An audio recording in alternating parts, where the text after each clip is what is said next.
A la mesa directiva vamos a tratar de explicar un poco de la estratificación del riesgo en los pacientes con síncope, partiendo de la base de que muchos de nuestros pacientes o muchas personas van a sufrir síncope a través de la vida.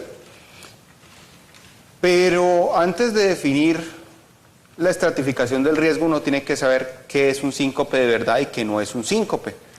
Cualquier pérdida de conciencia no es un síncope. Tiene que cumplir unas características especiales que hacen que una cosa se defina como un síncope, como una caída o como una alteración de conciencia diferente. Es indispensable en el diagnóstico que sea una pérdida transitoria de conciencia, de aparición rápida, duración muy corta, habitualmente los síncopes duran cuestión de segundos, y una recuperación completa. Si el paciente tiene algún déficit neurológico posterior al episodio, si el paciente queda en posictal, si el paciente tiene alteraciones neurológicas o cardiovasculares persistentes o requiere maniobras de reanimación para restablecer la conciencia y la perfusión, no estamos hablando de síncope, sino de otras causas como son un estado de coma, una muerte súbita cardíaca abortada, un evento cerebrovascular o una convulsión. Y la causa final del síncope, pues es una hipoperfusión cerebral de carácter transitorio que puede ser de origen cardíaco o no cardíaco. Cuando vemos este círculo que es clásico de la guía europea del año 2009, pues tenemos una vía común que es una baja presión arterial y una hipoperfusión cerebral. En términos generales se ha dividido las causas de síncope en tres grupos. Reflejos inapropiados, donde está el grupo más importante de reflejo vasovagal, síncope de reflejo que está aquí, en sus presentaciones vasodepresora, mixta o cardioinhibitoria. La grupo de hipotensión ortostática, fundamentalmente por alteraciones neurológicas estructurales del sistema nervioso autónomo, o secundaria a condiciones de hipoperfusión o hipovolemia. Igualmente, siempre preguntar por medicamentos. Es muy frecuente, sobre todo en ancianos que toman altas dosis de antihipertensivos, en ocasiones presentar síncope, y debe ser uno muy cuidadoso en la valoración de este grupo de pacientes. Y queda un tercer grupo de pacientes donde el riesgo es mucho mayor, que son los pacientes con síncope de origen cardíaco, fundamentalmente relacionado con tres condiciones: alteraciones de arrítmicas, como son las bradiarritmias o las taquiarritmias, alteraciones estructurales cardíacas como la estenosis aórtica, y otras condiciones, por ejemplo el mixoma. Cuando uno tiene un paciente con síncope, uno puede hacer una clasificación etiológica del síncope. Uno puede evaluar el paciente y encontrar causas vasovagales, por ejemplo una descarga adrenérgica, situacionales relacionadas con tos, con micción, al levantarse rápido. Síndrome del seno carotídeo, a veces es muy difícil de identificarlo. Clásicamente se refiere cuando se gira el cuello rápidamente o cuando hay una compresión del cuello por la corbata, pero vale la pena siempre evaluarlo. O cardiogénico, cuando tenemos evidencia franca de una alteración del ritmo del corazón que nos puede explicar los síntomas sincopales del paciente. También tenemos hipotensión ortostática, una disfunción autonómica primaria, una enfermedad del sistema nervioso central. En casos de diabetes, la disautonomía secundaria de diabetes o cirrosis, inducido por fármacos, especialmente antihipertensivos, antidepresivos de nueva generación, o hipovolemia. Clásicamente los pacientes que tienen diarrea pueden presentar síncope y habitualmente no requieren estudios complementarios. Depende de dónde uno evalúe el síncope, depende de la situación donde se evalúe, si es un servicio de urgencias, si es una sala general, si es población general, pues los porcentajes de los cuales participa cada una de las causas van a variar. En población general, la causa de síncope más frecuente son los síncopes vasovagales, que en general tienen un comportamiento biológico benigno. Rara vez van a producir problemas, excepto una caída con trauma asociado. Por el otro lado, cuando uno evalúa a pacientes en unidades de urgencias, el riesgo de síncope de origen cardíaco puede ser un poco mayor. y eso se debe a que los pacientes con síntomas más severos pues van a consultar mucho más, y eso cambia la perspectiva de valoración de nuestros pacientes. Cuando uno tiene unidades de síncope, o sea, grupos especializados donde el paciente ingresa, pues lo que uno ve es que los porcentajes de síncope de origen cardiogénico pueden ser un poco mayores. Como ven, las variaciones son importantes, pero siempre, para todos los grupos, el grupo más importante es síncope reflejo. Y cuando uno se enfrenta a síncope, pues tiene esto. Esto es un estudio derivado de monitorías de eventos en pacientes con síncope. El porcentaje de pacientes con asistolia bradicardia es alto, porque esto es un grupo de pacientes con sospecha de disfunción sinusal, donde le ponen tardíamente o tempranamente un monitor de eventos, taquiarritmias, un pequeño porcentaje, y vemos que muchos pacientes tienen causas no arrítmicas, pero este es el grupo de pacientes con síncopes de sospecha cardiovascular. ¿Y por qué es importante definir el tipo de síncope? Porque ya en este estudio vemos cómo el comportamiento y la sobrevida de los pacientes cambia dependiendo del tipo de síncope. Los pacientes sin síncope son la línea negra, los pacientes con síncope vasovagal, que uno generalmente después de una prueba o de la consulta uno los tranquiliza mucho, y aquí ven por qué uno los tranquiliza mucho, esos grupos de pacientes, y es que la mortalidad esperada o las complicaciones en el seguimiento de estos pacientes son prácticamente iguales a la población que no tiene síncope. Por el contrario, los pacientes que tienen una causa cardíaca establecida, vemos que su evolución clínica es completamente diferente. Pero ¿cómo nos enfrentamos al síncope? La primera cosa que uno tiene que hacer cuando tiene un paciente con síncope es hacer esto. Y aquí está el 70% del diagnóstico. Una descripción detallada del evento, qué estaba haciendo, qué enfermedades tenía, cómo fue el evento, cuáles actividades se han desarrollado en las horas anteriores, cómo era el clima ese día. Por ejemplo, si un paciente se refiere que mientras estaba bañando sufrió síncope, es importante preguntarle si el agua no estaba muy caliente y lo que hizo fue una vasodilatación severa debido a calor.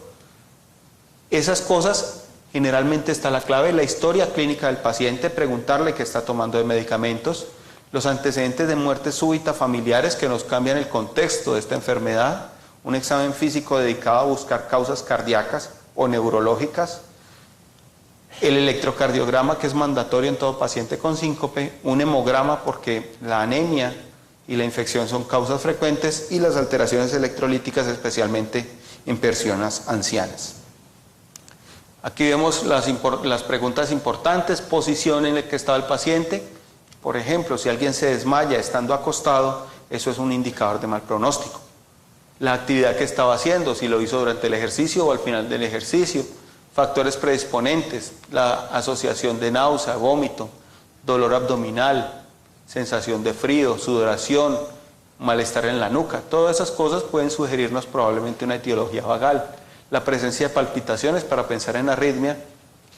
¿Qué vieron las personas que estaban a su alrededor? Si se puso pálido, sudoroso, si se puso frío, si dejó de respirar, si hizo algún tipo de movimiento anormal.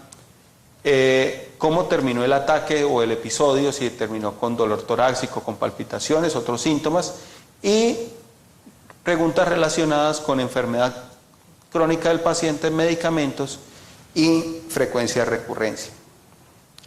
Basado en esos tenemos unos diagnósticos de certeza, de síncope vagal, pues cuando hay un desencadenante claro, cuando uno tiene un paciente con unos síntomas y unos prodromos típicos, corta duración, se recupera, y tiene hallazgos del examen físico y del electrocardiograma normal, pues lo más probable es que sea un síncope situacional. Si uno por el contrario encuentra una bradicardia extrema o un bloqueo, pues lo más lógico es achacarle a esos hallazgos el síncope que está teniendo el paciente. Lo mismo que si uno encuentra una estenosis aórtica severa, pues no debe pensar que es un síncope vagal, sino que lo más probable es que sea una estenosis aórtica severa sintomática. Hay diagnósticos que son sugestivos, pero que no son finales, dado que uno no podría eventualmente achacar directamente el episodio sincopal a los hallazgos que tiene. Por ejemplo, yo tengo una bradicardia sinusal completamente asintomática a 50 latidos por minuto, pero no tengo ningún otro hallazgo. Una posibilidad es que la persona sea un gran deportista y que el síncope sea de origen vagal, pero yo tengo un hallazgo anormal en el electro que vale la pena probablemente estudiar un poco más y complementar sus estudios. Voy a hablar ahora de estratificación de riesgo y a pesar de que este es el origen y tema central de la charla, realmente voy a mostrar solamente 2 diapositivas porque la estratificación de riesgo en síncope se han desarrollado varias escalas como ven aquí incluyen 4 principales, pero hay otras escalas, hay otros estudios, cohortes de validación, todas las que uno quiera. Fundamentalmente vamos a ver el endpoint primario de la mayoría de pacientes es mortalidad 1 año o mortalidad 2 años, probabilidad de síncope cardíaco o eventos serios a 7 días. Dependiendo de la escala que uno usa y lo que uno quiere evaluar, pues usa estas escalas. Habitualmente nadie las usa en valoración clínica, pero sí es muy importante tener en cuenta que todas las escalas que se han desarrollado tienen los mismos puntos de valoración en general. El primer y más importante punto de valoración de estratificación de un riesgo en pacientes con síncope es el electrocardiograma. Si uno tiene un electrocardiograma con hallazgos anormales, ¿y qué es un electrocardiograma anormal? Pues el que no cumple los criterios absolutos de normalidad, o sea, P normal, QRS estrecho, PR normal, QT normal, que no tenga bradiarritmias, que no tenga taquiarritmias, que no tenga una fibrilación auricular, que no tenga cambios de isquemia o hipertrofia o ondas anormales, pues ese paciente, si tiene un hallazgo anormal, miren lo que en todas las escalas está, incluye factor de riesgo. El segundo factor de riesgo importante es la presencia de enfermedad cardíaca estructural o sintomática. La falla cardíaca es un marcador de riesgo de muerte para pacientes que hacen síncope. De ahí para adelante varía más o menos en las escalas, la edad también, en mayores de 65 años para este grupo, mayores de 45 para este grupo de edad. La presencia de hipotensión o anemia también hace falta, aparte de los factores de evaluar. Y, por ejemplo, en la escala de Legis, las características del síncope durante esfuerzo, mientras estaba en supino, la ausencia de pródromos o la historia de trauma asociado son factores que predicen el riesgo. ¿Qué es lo importante aquí? Que cuando uno se enfrenta a un paciente que tiene un evento de síncope, pues uno debe valorar el electrocardiograma y la situación clínica del paciente y el riesgo de falla. Con eso prácticamente estamos cumpliendo con los puntajes de todas estas escalas de una forma muy fácil y sin gastar muchos recursos. Entonces, si yo tengo un paciente con un síncope y yo tengo una certeza diagnóstica, por ejemplo, un bloqueo AV completo, entonces, ¿qué hay que hacer? Pues no seguir estudios, sino darle tratamiento a la causa desencadenante. Si yo tengo un diagnóstico incierto, entonces yo ahí sí tengo que estratificar mi riesgo. Y lo estratifico con cualquiera de las escalas que tengo o una estratificación clínica básica. Si es de bajo riesgo, no requiere evaluaciones adicionales. Una persona joven, sin cardiopatía, electro normal, estaba de pie haciendo cola en un banco, después de 1 hora y media se siente mareado, siente sensación de frío en la espalda, vacío en el estómago, pierde la conciencia, rápidamente la recupera y no tiene ningún hallazgo adicional, pues eso entra en bajo riesgo. Ese paciente se puede mandar a la casa y probablemente, si no es episodios repetitivos, no va a requerir ningún estudio adicional. Pacientes de bajo riesgo o con síncopes recurrentes, pues hay que evaluar test para síncope vasovagal, mesa basculante. Vale la pena decir que en síncope el valor del Holter, excepto que los episodios sean muy frecuentes, es muy bajo. Los estudios neurológicos, como ustedes ven, no están incluidos prácticamente en ninguna de las partes del estudio de síncope. Y si uno tiene pues evidencia en este grupo, ya va a darle un tratamiento adecuado, o si tiene sospecha de que hay una alteración electrocardiográfica, pues debe hacer el esfuerzo de localizarla, ya sea con Holter o con monitoría de eventos. Y si es un paciente de alto riesgo, pues hay que darle tratamiento inmediato. ¿Qué pacientes se consideran de alto riesgo en la estratificación o requieren que el paciente sea ingresado en forma inmediata a un hospital? Pacientes con enfermedad estructural o coronaria severa, pacientes en falla cardíaca que hacen síncope, pacientes con disfunción ventricular severa, infarto de miocardio previo o estenosis aórtica severa. Esos pacientes deben ser internados rápidamente y valorados y tratados. Pacientes con síncope durante el ejercicio o estando acostados. Pacientes cuyos episodios sincopales empiezan por taquicardia. Pacientes con historia de muerte súbita en la familia. Pacientes con taquicardia ventricular no sostenida vista en el electro o en la monitoría en urgencias después de un síncope. Pacientes con alteraciones de la conducción o bloqueos de la rama con mayor de 120 milisegundos deberían ser evaluados para la posibilidad de bloqueo intermitente. Bradicardia severa en ausencia de medicamentos o en personas no entrenadas. Es diferente un deportista de alto rendimiento donde uno puede encontrar en el reposo 40 latidos por minuto que cualquiera de nosotros donde eso puede ser anormal. La presencia de Wolf o preexcitación, alteraciones del QT, patrón de bloqueo de la rama derecha con patrón de Brugada o hallazgos que sugieran displasia ritmogénica del ventrículo derecho. Cualquiera de estas condiciones o condiciones clínicas asociadas severas deben ser hospitalizadas por riesgo de muerte. Traje aquí una de las escalas que vimos anteriormente, el OESIL, que es la escala europea de valoración. Esto es un estudio inicial de pacientes donde evaluaron qué pasaba con unas personas con síncope. El total de pacientes eran 270, y evaluaron los pacientes que no habían tenido ningún desenlace importante contra aquellos que tuvieron mortalidad en el seguimiento. ¿Qué factores de riesgo encontraron importantes? Pues la edad, mayor de 65 años, el ser hombre no encontró diferencia, la hipertensión tampoco, la historia de enfermedad cardiovascular es un marcador importante, diabetes mellitus en el análisis inicial es importante, pero en el análisis multivariado pierde valor, episodios previos, síncope sin prodromos es muy importante, el paciente que está y súbitamente cae sin tener evidencia de nada más, trauma asociado y electrocardiograma anormal.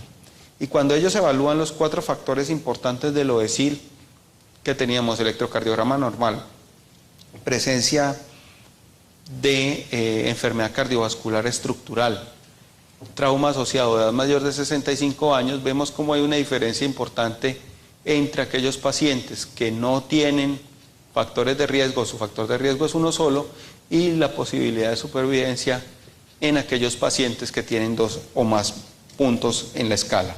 ¿Qué quiere decir esto? Que si uno tiene fundamentalmente los 2 puntos importantes, electrocardiograma anormal o enfermedad cardíaca conocida o diagnosticada durante el evento, es un paciente de alto riesgo que hay que vigilar. Si uno tiene un paciente que no tiene factores de riesgo, de los cuales hemos evaluado, probablemente puede ir a casa sin estudios posteriores o con estudios en forma diferida. Esto finalmente es un estudio del American Journal of Cardiology de pacientes que ingresaron en servicio de urgencias presentando síncope y fueron seguidos a 30 días y a 1 año. Y volvemos a ver exactamente los mismos factores de riesgo de todos los estudios. Electrocardiograma anormal a la presentación, trauma asociado, ausencia de síntomas o pródromos y género masculino como factores predictores de complicaciones a 30 días. En el grupo de presentación a 1 año, que no está aquí en la diapositiva, los factores de riesgo importantes eran presencia de cáncer y edad mayor de 65 años. Entonces, siempre que vemos un paciente con estas características, pues tenemos que pensar que tiene un síncope cardíaco y que debemos evaluarlo profundamente. Si tenemos sospecha de un síncope vagal, la idea es enviarlo a la casa y valoración posterior con recomendaciones, y en caso de hipotensión ortostática siempre descartar enfermedad neurológica asociada a medicamentos. Quise mostrar de final esta diapositiva, que es una diapositiva interesante para prevención de riesgo de muerte súbita en atletas. ¿Por qué es importante? Porque es un cuestionario de 11 preguntas clínicas que se le pueden hacer a cualquier persona en la consulta antes de iniciar ejercicio para evaluar qué riesgo tiene de hacer muerte súbita durante el ejercicio. Entonces, la primera pregunta es, ¿se ha desmayado durante realizado el ejercicio o después de él? Si alguna vez ha tenido dolor en el pecho mientras está haciendo ejercicio, si se cansa más rápido que el resto de personas con la misma carga de ejercicio, si alguna vez le ha dicho que tiene la presión arterial muy alta o el colesterol muy alto, si ha tenido palpitaciones, si tiene historia de soplo cardíaco, si tiene historia de muerte súbita familiar, si ha tenido infecciones que puedan hacer pensar en miocarditis viral, si ha tenido historia previa de restricción del ejercicio por enfermedad cardíaca, si se trata de tratamiento por asma bronquial, porque puede ser exacerbado durante el ejercicio o puede presentar arritmias secundarias, o si tiene historia familiar de alguna de estas condiciones. Si uno a una persona normal le hace estas preguntas y todas son negativas, el riesgo de que tenga complicaciones de muerte durante el ejercicio es muy baja. Si alguna de estas preguntas es positiva, valdría la pena hacer una valoración posterior para tratar de establecer el riesgo real y antes de empezar actividad física recreativa o competitiva. Al final lo que queremos dejar, el mensaje final de esta charla es que la valoración del riesgo de síncope no es una cosa que requiera grandes tecnologías, es una posibilidad que está en las manos de todos, con recursos limitados, pero que requiere fundamentalmente ser juicioso en la valoración, porque una mala valoración del riesgo nos lleva, si es excesiva, a un gasto innecesario de recursos del sistema, pero si es deficiente, a poner en riesgo de muerte a una persona sin necesidad. Muchas gracias. Doctor Perafán, Sí. ¿Cuáles son sus mejores recomendaciones para un médico de urgencias? ¿Bajo qué características usted le diría al médico que puede darle salida al paciente para la casa sin ningún riesgo? Las mejores predictores son estos. Obviamente que la valoración juiciosa de cada caso es lo más importante. Las recomendaciones son: haga una buena historia clínica, establezca los desencadenantes, evalúe las causas relacionadas, tenga un electrocardiograma de base y sobre todo esté seguro de que sea un síncope. A veces sucede que las personas pierden transitoriamente la conciencia y quedan con una cefalea persistente posterior, los mandan para la casa como un síncope y una hemorragia subaracnoidea. Siempre recordar, los síncopes son transitorios y recuperación completa y no le quedan unos síntomas mayores después. Si uno tiene un síntoma mayor, eso no es un síncope y merece ser estudiado de forma diferente.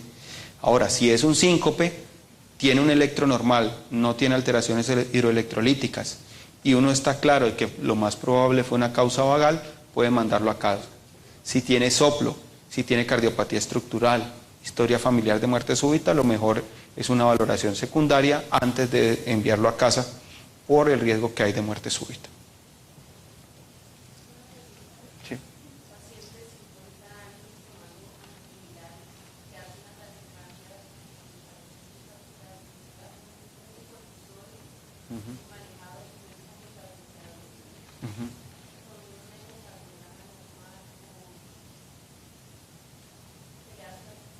¿Qué tipo de taquicardia supra tuvo? Porque, a ver, es que taquicardia supraventricular es una olla grandota donde caen una cantidad de cosas diferentes. Si todos los estudios son normales y el paciente ha tenido un solo episodio en la vida y el episodio no fue severo y probablemente estuvo relacionado con un cuadro viral, lo más probable es observarlo. Pero si el episodio, por ejemplo, es repetitivo o tiene sospecha de Wolf o hay historia familiar de muerte súbita o tiene síncopes a repetición, pues el enfoque probablemente es diferente. Si tiene eco normal, estudios normales y la documentación no es de una taquicardia maligna, pues probablemente puede ir a casa, y más si es una causa secundaria.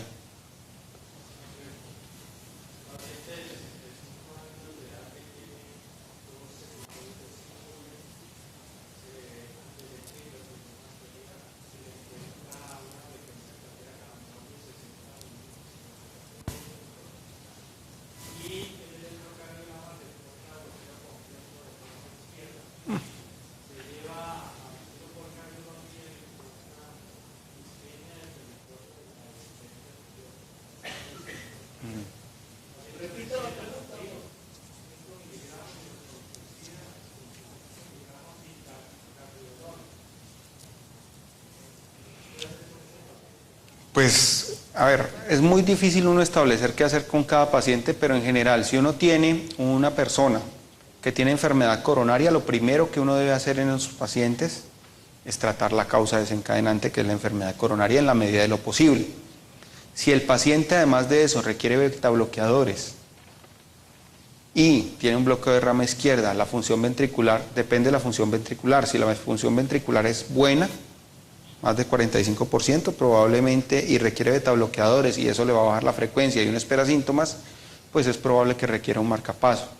Si el paciente ha tenido síntomas, fracción de eyección baja y tiene un bloqueo de rama izquierda y además de eso tiene síntomas de falla cardíaca leve a moderada, probablemente ese paciente es con lo ideal sería poner un desfibrilador con resincronizador.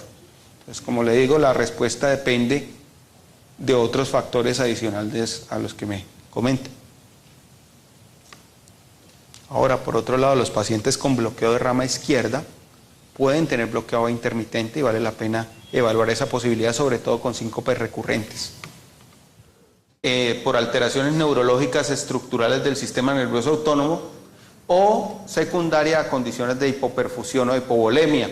Igualmente, siempre preguntar por medicamentos es muy frecuente, sobre todo en ancianos que toman altas dosis de antihipertensivos, en ocasiones presentar síncope y debe ser uno muy cuidadoso en la valoración de este grupo de pacientes. Y queda un tercer grupo de pacientes donde el riesgo es mucho mayor, que son los pacientes con síncope de origen cardíaco, fundamentalmente relacionado con tres condiciones: alteraciones de arrítmicas, como son las bradiarritmias o las taquiarritmias, alteraciones estructurales cardíacas como la estenosis aórtica y otras condiciones, por ejemplo el mixoma. Cuando uno tiene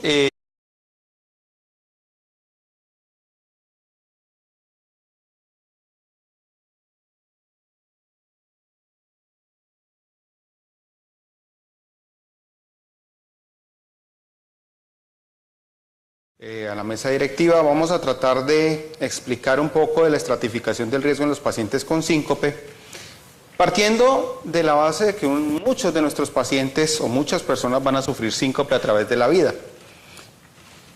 Pero antes de definir la estratificación del riesgo, uno tiene que saber qué es un síncope de verdad y qué no es un síncope. Cualquier pérdida de conciencia no es un síncope. Tiene que cumplir unas características especiales que hacen que una cosa se defina como un síncope, como una caída o como una alteración de conciencia diferente. Es indispensable en el diagnóstico que sea una pérdida transitoria de conciencia, de aparición rápida, duración muy corta, habitualmente los síncopes duran cuestión de segundos, y una recuperación completa. Si el paciente tiene algún déficit neurológico posterior al episodio, si el paciente queda en posictal, si el paciente tiene alteraciones neurológicas o cardiovasculares persistentes o requiere maniobras de reanimación para restablecer la conciencia y la perfusión, no estamos hablando de síncope, sino de otras causas como son un estado de coma, una muerte súbita cardíaca abortada, un evento cerebrovascular o una convulsión. Y la causa final del síncope, pues es una hipoperfusión cerebral de carácter transitorio que puede ser de origen cardíaco o no cardíaco. Cuando vemos este círculo que es clásico de la guía europea del año 2009, pues tenemos una vía común que es una baja presión arterial y una hipoperfusión cerebral. En términos generales se ha dividido las causas de síncope en tres grupos: reflejos inapropiados, donde está el grupo más importante de reflejo vasovagal, síncope de reflejo que está aquí, en sus presentaciones vasodepresora, mixta o cardioinhibitoria. La grupo de hipotensión ortostática, fundamentalmente un paciente con síncope, uno puede hacer una clasificación etiológica del síncope. Uno puede evaluar al paciente, encontrar causas vasovagales, por ejemplo una descarga adrenérgica, situacionales relacionadas con tos, con micción, al levantarse rápido. Síndrome del seno carotídeo, a veces es muy difícil de identificarlo. Clásicamente se refiere cuando se gira el cuello rápidamente o cuando hay una compresión del cuello por la corbata, pero vale la pena siempre evaluarlo. O cardiogénico, cuando tenemos evidencia franca de una alteración del ritmo del corazón que nos puede explicar los síntomas sincopales del paciente. También tenemos hipotensión ortostática, una disfunción autonómica primaria, una enfermedad del